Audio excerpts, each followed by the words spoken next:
So I'd like to ask you, how old did Bodhidharma live to be? Nobody knows. Nobody knew. In reality, this can make sense in Bodhidharma, but not in real terms. Because in Dharma teaching or in Bodhidharma, manifestations are very special or extraordinary. When I was expounding on the development stages of the Tantric Buddhism by Tsongkhapa, in the first session I saw Tsongkhapa, the Guru Tsongkhapa, radiating rainbow light. He's the transformation body of Manjushri Bodhisattva. So Tsongkhapa, Manjushri Bodhisattva manifested as Tsongkhapa, Guru Tsongkhapa. So I can say that the fact that I was able to see with my own eyes the Guru Tsongkhapa, when I gave the first session on the exposition of the development stages of Tantric Buddhism, I saw Guru Tsongkhapa with my own eyes radiating light to bless me for my exposition. So this is my truthful words, that in this modern world, not many people can see Tsongkhapa with his own eyes in this world. I'm just one of the few, of the very few. Just think how many years ago Guru Tsongkhapa lived. Over 500 years ago. We can say that there is one great master every 500 years. I've said this before. At the time of Sakyamuni Buddha, 500 years later, Guru Padmasambhava. During the time of Ananda, there was already Guru Padmasambhava. And 500 years after Guru Padmasambhava, there was Nagarjuna Bodhisattva. And then 500 years later, after Nagarjuna, there was Naropa.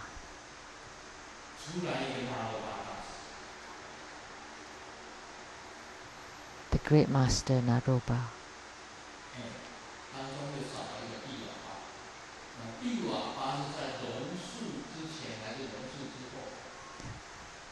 And then between them there was Pivapa.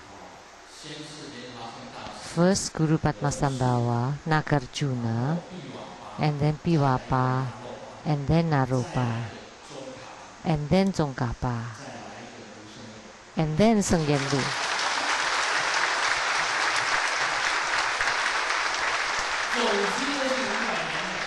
So every 500 years, always 500 years, a period of 500 years. So the great masters appeared every 500 years. So that 500 years later, I could see Guru Tsongkhapa. So it's the same, this monk Fang Bian could see the great master Bodhidharma in South India. So I saw Guru Tsongkhapa 500 years after his life. So it makes sense for the monk Fang Bian to see Bodhidharma in South India. So it's not to be spoken lightly. In the past, I shared this joke. There was a guest flying on the plane, and he opened the window sheet, and he saw a beautiful lake. And there was a stewardess passing by, and he asked her, "What is this lake called?" And the stewardess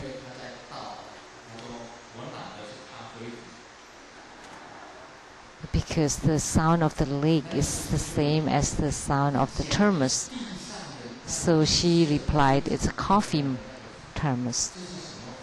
Actually, what the passenger was asking is the lake is sound hu in Chinese is the same as the thermos in hu.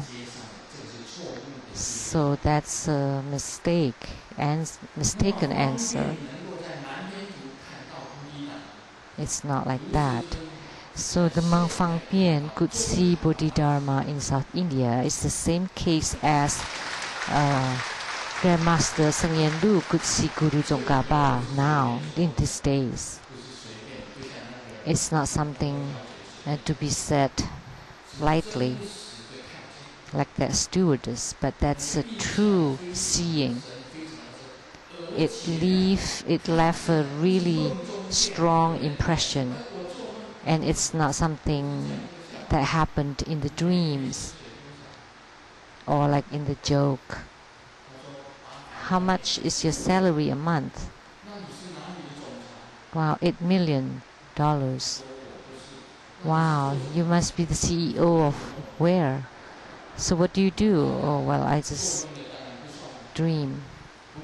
So that cannot be counted if it happens in the dreams. But as tantric practitioner, you can also have true dreams. And what is a true dream? It's a dream that can come true. It's a dream that is also a premonition. So the dreams of tantric practitioner can be a true dream. So your dreams can be true dreams, and that's a sleep and dream yoga. So if you practice this, then all your dreams would be truth, would become real. So this is the seeing of this monk Fang Bian. So it can make sense in Buddha Dharma.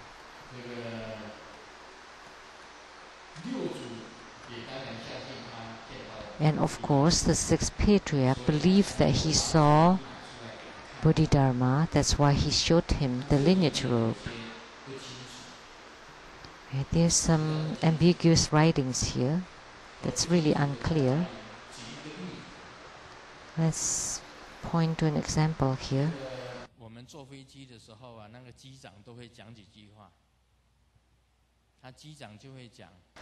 Flying on a plane, the pilot would say a few words.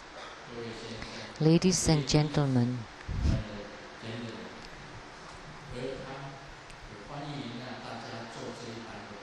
welcome to this flight.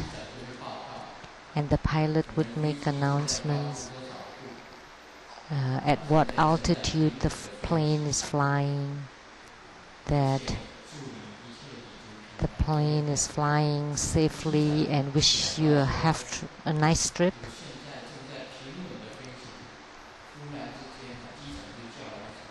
And then when the pilot was saying that we have a very smooth trip, and all of a sudden he would cry out, "Oh my gosh!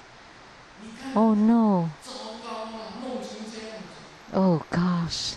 This is so bad! How could this happen?" And then no more voice. And all the passengers thought, "Oh no, what happened?" Everyone was in panic. And then later on, the pilot said he apologized that there was a stewardess that poured me a cup of coffee and poured over my shirt. And it was really hot, so he cried out, "Oh no, my gosh. Oh, what should I do?" The passengers were scared to death, but actually it was just a cup of coffee poured over the pilot's shirt.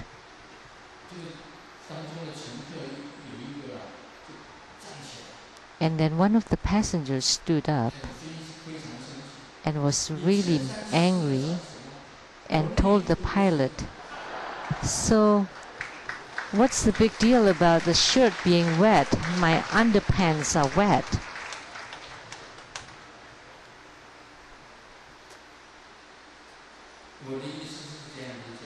So what I meant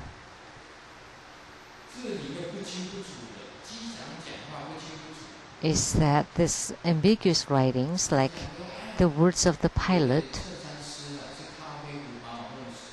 so if he had said that, "Oh, this coffee poured over my shirt, oh no," but no, he sounded like the plane had gone into trouble, that something really bad happened.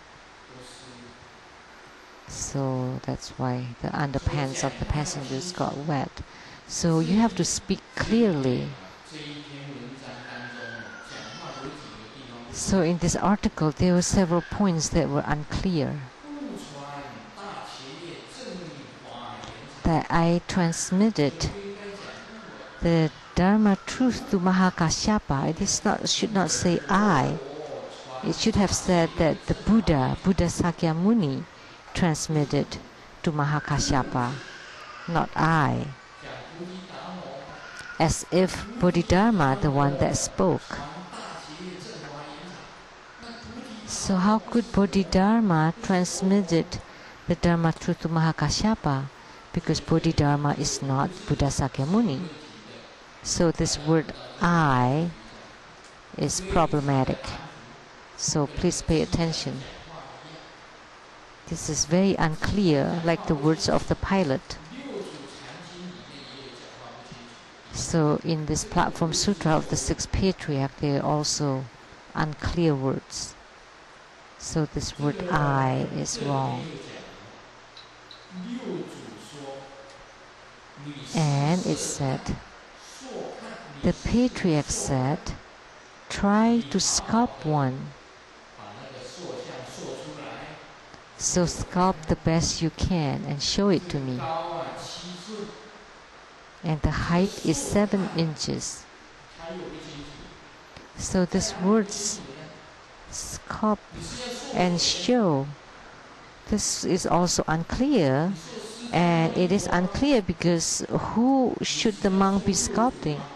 Sculpt the Buddha Sakyamuni or the sixth patriarch or Bodhidharma? So this is unclear. And the height is 7 inches. So Tsang, is this 7 inches talking about the sixth patriarch? And Tsang said 6 inches. So the inches of the ancient time and the inches of the modern world are different. And I'm not sure. But it said here 7 inches, not 6 foot. So how tall is 7 inches?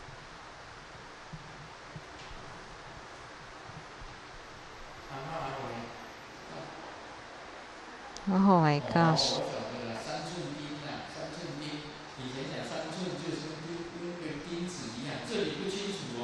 So, okay, it's like 3-inch nail, like about that height. But this is unclear. So is the sculpture of Buddha Sakyamuni? No. Of Bodhidharma? No. Of the sixth patriarch? You should state it clearly. Try to sculpt me or create a sculpture of me. So something missing here. Sculpt who? What? So this is very unclear. Oh, this is really terrible.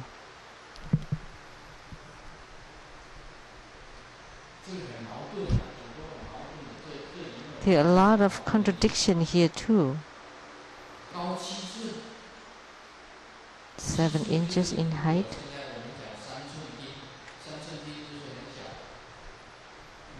So 3 inches is very small.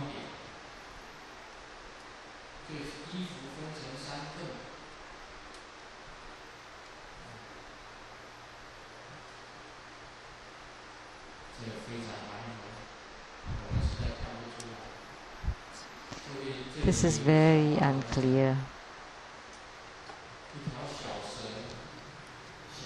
There's a joke. There's a small snake and a big snake.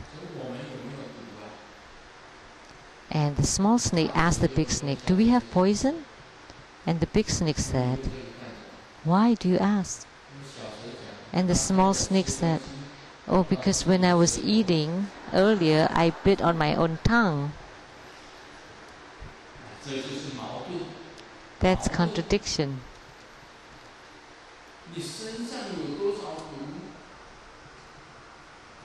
How much poison do you have in your body?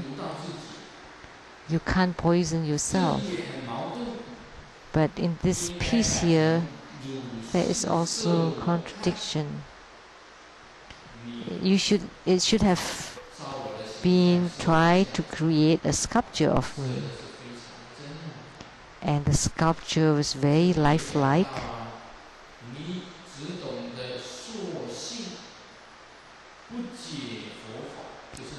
And it also said that you have a good grasp of the nature of sculpting, but not the nature of the Buddha.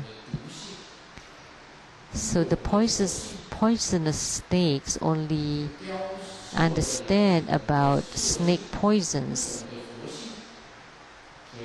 the nature of the snake poisons, but not the Buddha nature. So the Patriarch extended his hand and blessed the monk on his head and said that in the future you would be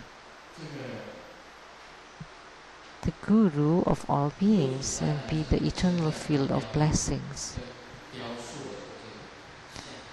So he praised the sculpture and he wished him that in the future he would become the teacher of all beings. And then the Patriarch rewarded him with the robe, and there's something ambiguous here too. The Patriarch gave a robe to him. Is it the lineage robe, or is it the Dharma robe that the sixth Patriarch wore, or is it the lineage robe that was transmitted by the Buddha Sakyamuni?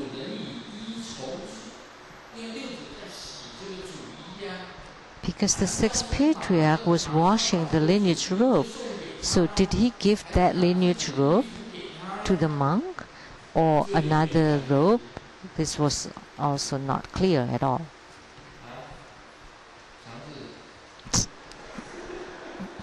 Changzi, what do you say? Is that your robe, or is it the robe of the Buddha?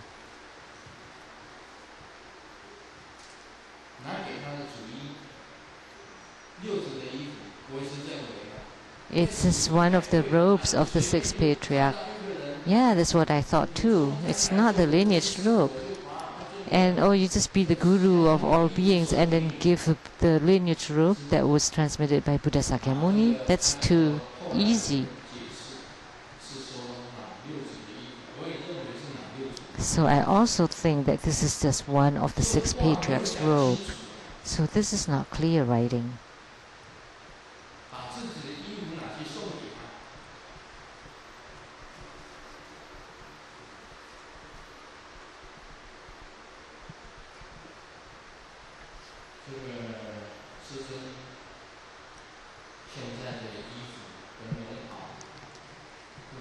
So,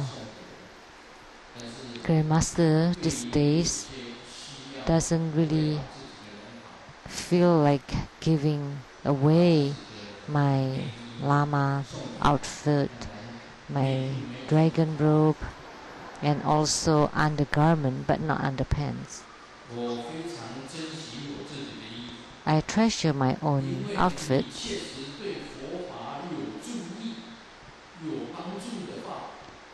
But if this benefit to Buddha Dharma,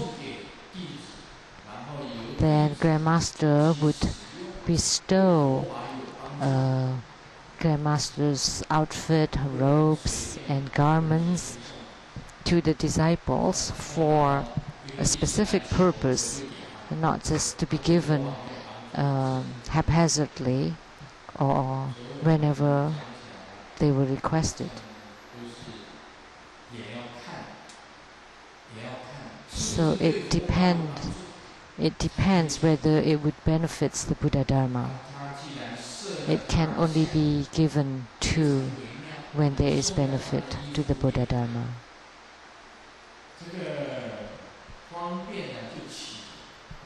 So the sixth patriarch gave him a robe,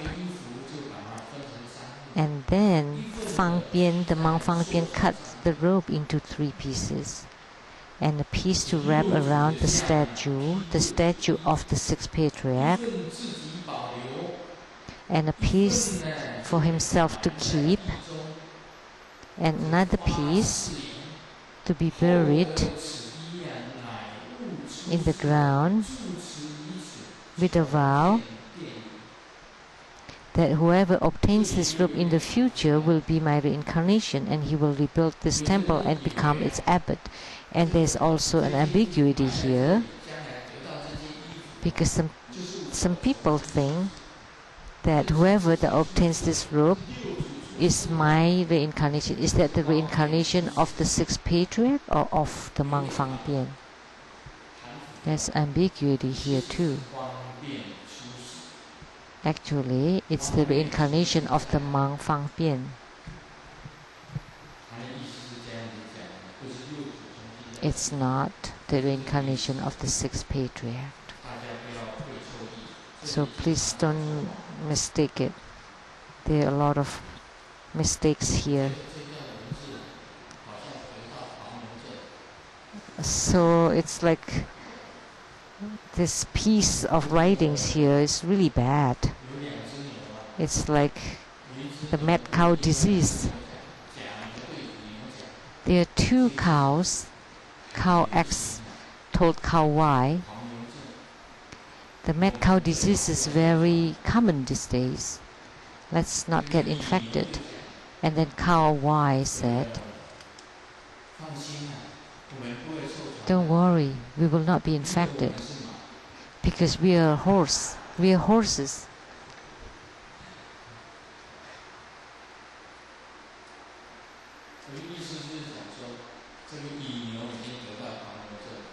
So what this meant is that cow X actually has got the mad cow disease. So this piece of writing is very unclear and ambiguous. So who's the one reincarnated and rebuilt the temple, the monastery? It's the monk Fang Bian.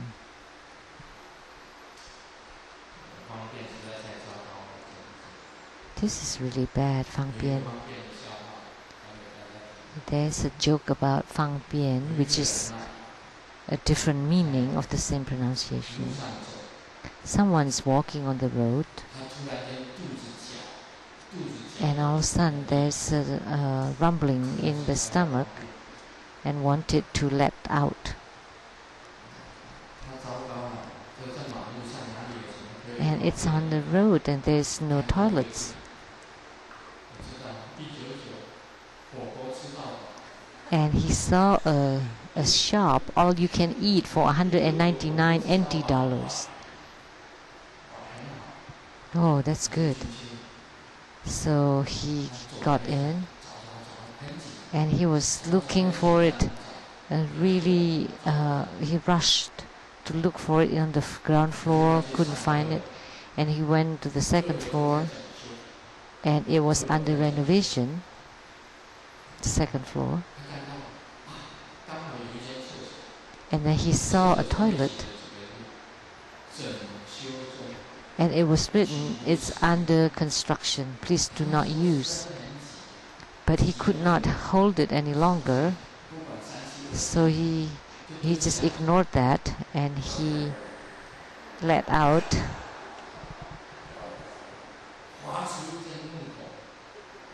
And he roared. And then he felt really good after that. And then he walked down from the second floor, and on the ground floor was filled with people before, and now there's not even a single person.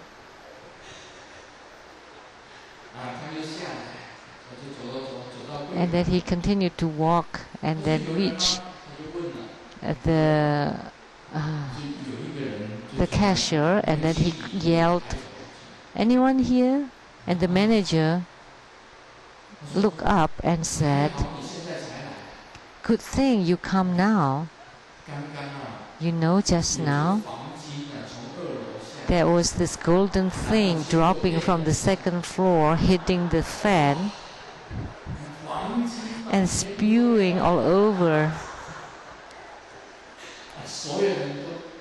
And everybody ran as fast as they could. Good thing that you came now, not earlier." And then he was embarrassed and left right away. So before you let out anything from your abdomen, please pay attention. If it's under construction, do not use. Maybe because there's a hole there and there was a fan right underneath it.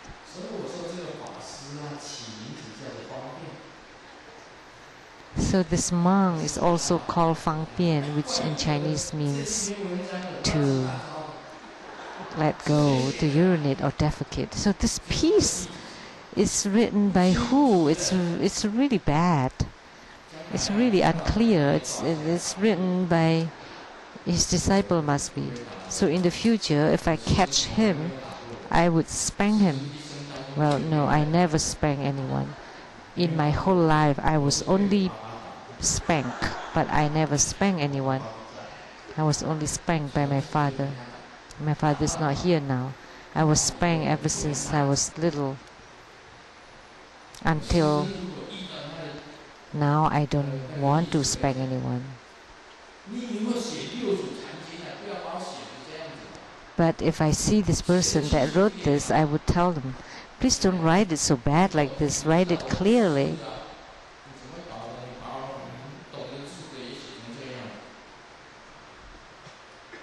You know, that the sixth patriarch was illiterate, but those who could write, who was illiterate, wrote such a bad article.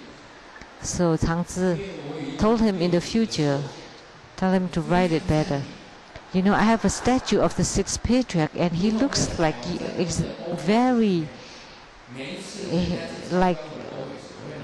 he looks like you very much. And it's in the office of the Rainbow Temple. And this is the sixth patriarch, and he looks exactly like Master Tsang with the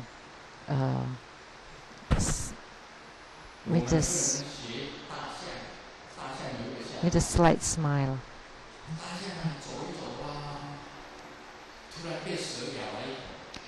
An elephant was walking around and was bitten by a snake. And then the elephant chased after the snake, and the snake went into a hole on the ground. And then the elephant stomped on the hole, and then the snake crawled to the ground. And the elephant waited for the snake to come out until late at night. And then eventually a worm came out. And then the elephant stomped on the snake and asked, "Where's your dad?"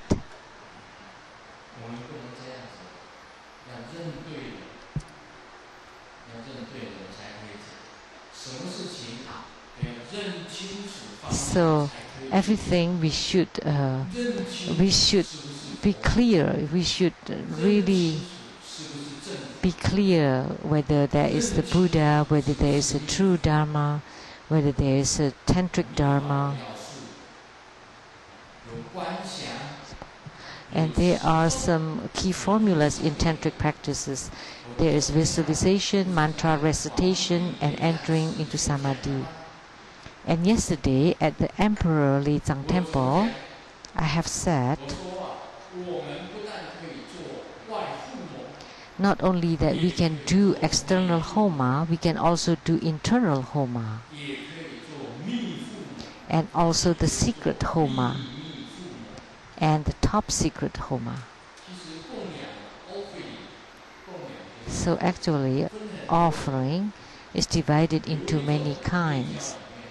In Tantric Buddhism, in our daily life, that's all yogic practices, like the yoga of eating.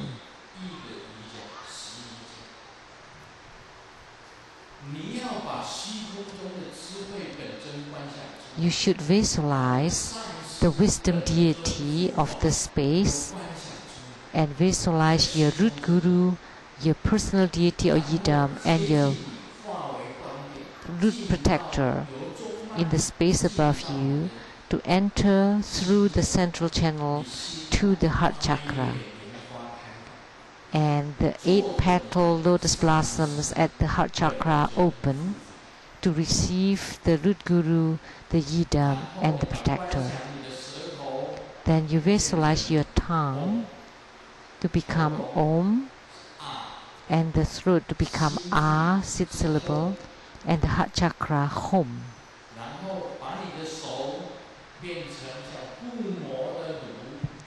And your hand, it's like in the homa, it's like the long spoon or ladle that's being used to scoop on oil, and then to pour it over the fire.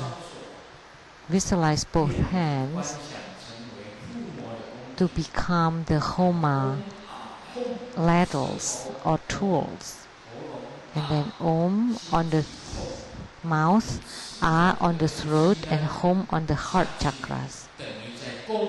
And then when you eat the food, it's the same as offering the food to the lineage root guru, to the main deity or personal deity or yidam, and the main protector. That's the yoga of eating.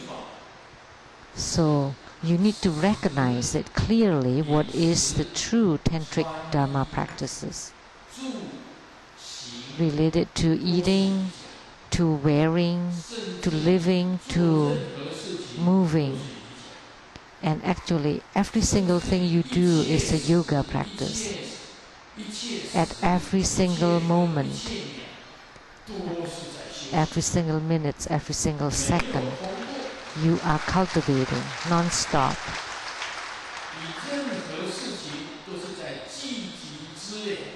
So you accumulate merits and resources in everything, in doing everything. So you're the master of resource. Why? Because whatever you practice, in every second and every minute, it's filled with cultivation to benefit all sentient beings, and to make offerings to the Buddha, Dharma, and Sangha, to the lineage root guru, to the yidam, main deity, and to the main protector. That's a true yoga. And you do them all with joy. And even this feeling of joy or happiness can be offered to your root guru, to the yidam, and to the protector, not just eating. If you see beautiful clothes, you can also offer it to your root guru, to your main deity and main protector. Or it's scrumptious, very delicious food and drink, everything you see, everything you hear, beautiful music, they all can be offered. Even a fistful of sand or dirt can be visualized to become Toma.